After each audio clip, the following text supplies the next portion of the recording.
Hi,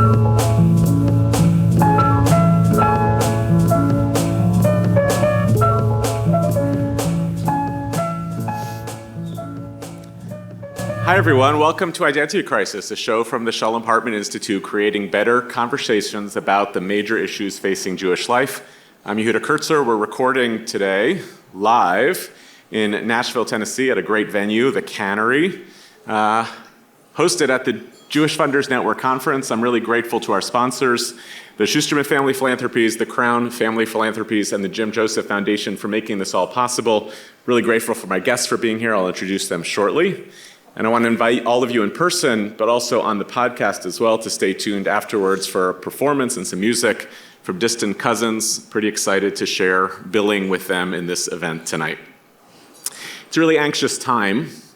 It's hard to tell sometimes what are the things we're genuinely supposed to be scared of and where are the times when we might be paranoid. I have a predisposition personally about the fixation that our Jewish community has with crisis. It's the kind of joke that's in the name of the podcast. The two main preoccupations in Jewish life are talking about identity and being anxious about crisis. In fact,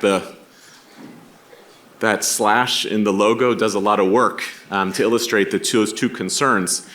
The philosopher, American Jewish philosopher Shimon Ravidovich, writing in the middle of the 20th century, characterized us as a people as the ever-dying people. He wasn't describing Jewish life as much as mocking our instinct as a Jewish community to be convinced that we are the last generation of Jews. We are going to be the last people to turn off the lights. And I've always been sympathetic to that kind of critique. Is it really as bad as everybody says? Are we really on the verge of death, disappearance? Or is that simply a hobby, a habit that we've carried with Jews for a long time, even if it's actually hard-earned? We're about 2.5 or so weeks out of Passover. And in the Passover liturgy, and this is something that Frank cited in his article, in the Passover liturgy, we say, in every generation, they rise up to destroy us and God saves us. And maybe that's true. I don't know whether it's we save ourselves or God saves us, or maybe we're not fully threatened to the extent that we feel. But the threats do feel there, and our anxieties, especially today, feel pretty hard-earned. As I said, no one wants to be the last one here, and none of us want to be Jewish leaders who make decisions in a moment like this that make us feel as though we didn't do enough to stand up against the existential challenges, whether they come from the outside or whether they come from the inside. My former colleague of mine at Hartman, Shaul Magid, wrote about a decade ago about intermarriage and about the transformations of Jewish identity in America, which our community spent decades talking about as an existential fear. It's worth naming that because, in retrospect, it was not actually an existential fear for American Jews. But one of the things he said is, in 100 years, American Jews will still be here. It's just that our Jewish community is going to look very different than it does today. And sometimes it's hard to know whether that's consolation, because when we talk about what we're scared of, it's not merely a question of will the Jewish people disappear, it's will we be unrecognizable. Fears of continuity are not just about disappearance, it's about the transformation of our community to something that might be better, but in the end might actually be worse.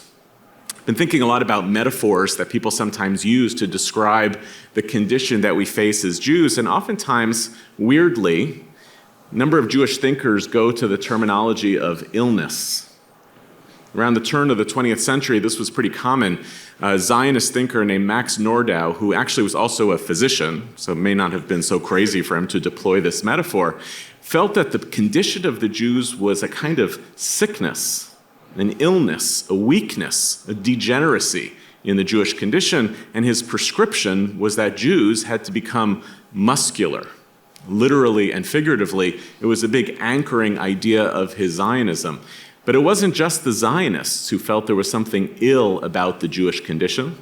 And I'm not talking about like illness like the disease that anti-Semites say that Jews carry. This is an internal conversation. It wasn't just the Zionists. Franz Rosenzweig, a German Jewish thinker who wanted Jews to be more serious about learning and Jewish identity, the founder of the original Lehrhaus, Rosenzweig wanted Jews to invest in their Jewishness, and he too felt there was something sick about the Jewish condition. What he said, amazingly, was Zionism was a diagnostician of pure genius, but a most mediocre healer. It recognized something ill in the Jewish condition, but didn't like the prescription that it offered. I don't know about these metaphors of death, disease, debilitation, or illness. I find them fascinating and a little disturbing, and at the same time, it's noticeable to me how many thinkers, how many Jewish communal leaders are returning to that almost crippling anxiety, which, remember, is also a medical condition. That crippling anxiety and fear about what we face, the existential threats that we see against our bodies as Jews, but also the moral threats that many of us experience as corroding our souls. I thought about this when I read Frank's influential essay back in The Atlantic in April 2024 called "The Golden Age of American Jews is Ending," and especially a line that you wrote near the end, quote, "The case for pessimism is more convincing." Well, we could talk about that because pessimism is never falsifiable. Things can, in fact, always get worse. And I thought about that question of disease and illness and debilitation, even though you don't use it at all, Sarah, in your influential book, Here All Along from 2019, which was a memoir of self-discovery and searching for a version of a Jewishness that you hadn't found, and which almost characterized American Jewry as not sick, but hopelessly banal. Something deeply wrong that didn't allow you to thrive as a Jew. Both of you, I think, share some really deep, almost existential fears about the state and the future of American Jewry.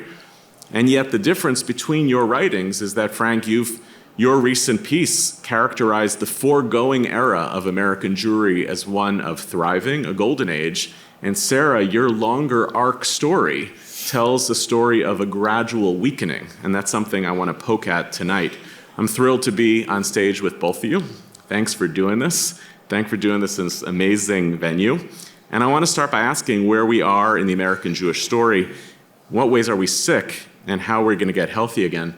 And Sarah, I really want to start with you. You had a diagnosis of the condition of American Jewry in 2019 when you wrote your book. I think that diagnosis has changed a little bit. The things that trouble you about the state and future of American Jewry are a little bit different than you saw then. Walk us through a little bit. What was wrong then, and what do you think is going wrong now? So, my diagnosis comes very much from my personal experience, which it turns out after publishing a book, I realized is the personal experience of probably the majority of American Jews, which is that I grew up with a kind of Judaism that was 3 holidays. There was Rosh Hashanah, Yom Kippur, and Passover. They were the bad holidays. And then there was Hanukkah, which was the good holiday because there was a party. And that was the Judaism. The Christians in my town had a church. We had a temple. They had holidays. We had holidays. They worshiped God in their church. We worshiped God in our Jew church. And Judaism was sort of Christianity without the Jesus and with some fun ethnic stuff. And then when I actually grew up and, in my mid-30s was introduced to Jewish texts and substance, I was so stunned.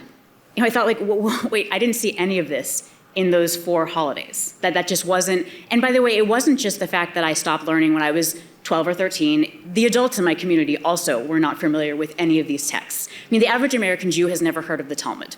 I know I say this to rabbis all the time and they don't believe me. I promise you. In fact, I'm going to go a little further. The average American Jew doesn't really know what the Torah is. It's a thing on the scrolls. It's in Hebrew. It's old. That's what I knew about the Torah 10 years ago. And, I started studying and learning, and I wrote this really substantive book with 550 endnotes because I wanted to show people the substance I found.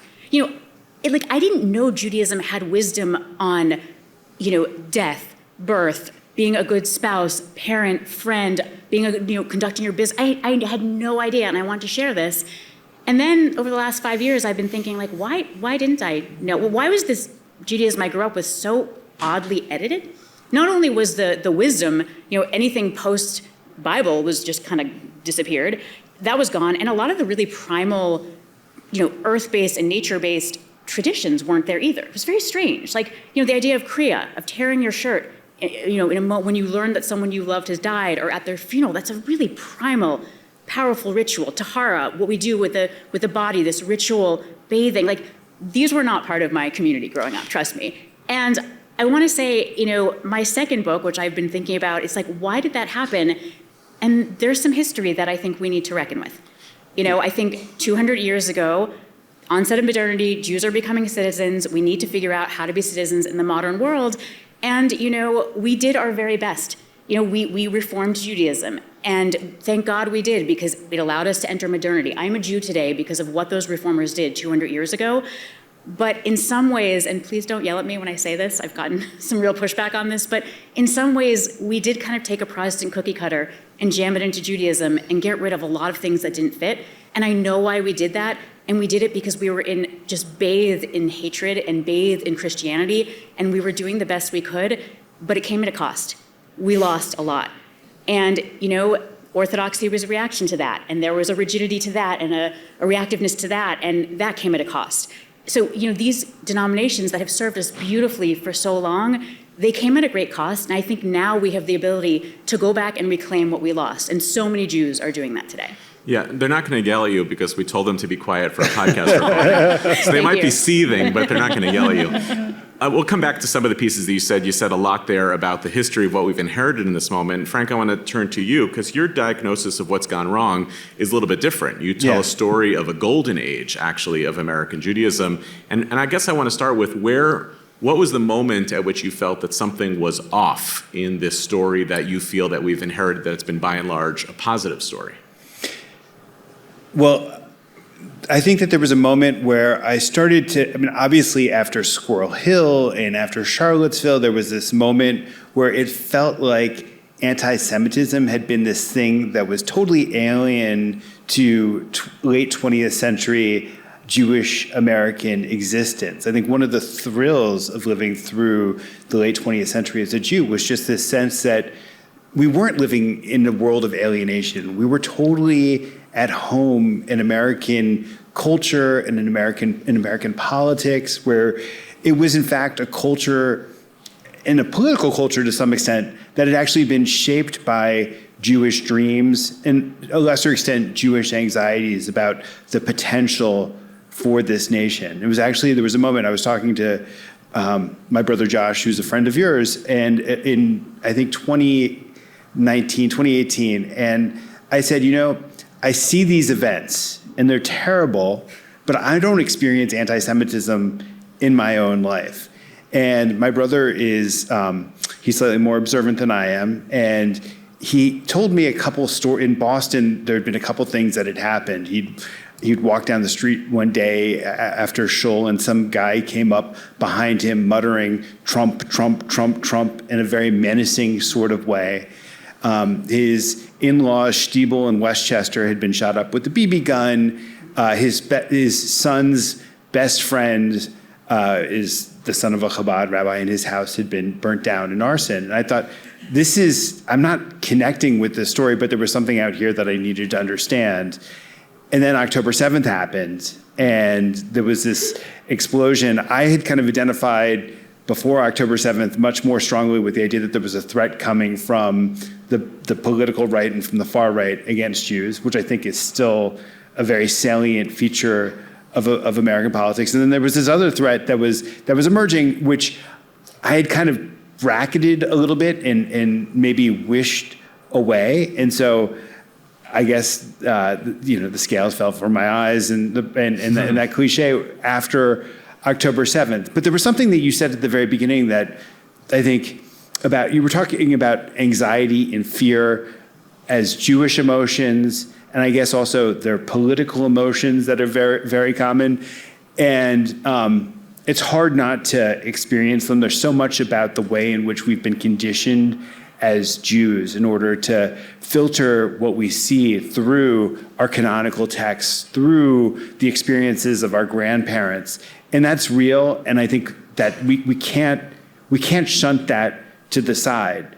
But on the other hand, we also know that fear and anxiety are overwhelming emotions, and they occlude our ability to think strategically. And so in the Jewish brain, in order to navigate the world in which we live, we need to both be able to to process that anxiety and that fear and not shunt it aside. Like that is real, that is genuine, that's authentic, and it's based in reality. But in order to navigate this world, I think we also need to be able to think strategically. We need to think about making political choices, and those choices can't be done from a position of abject fear, because if they are made from that position, then I think we'll make bad decisions.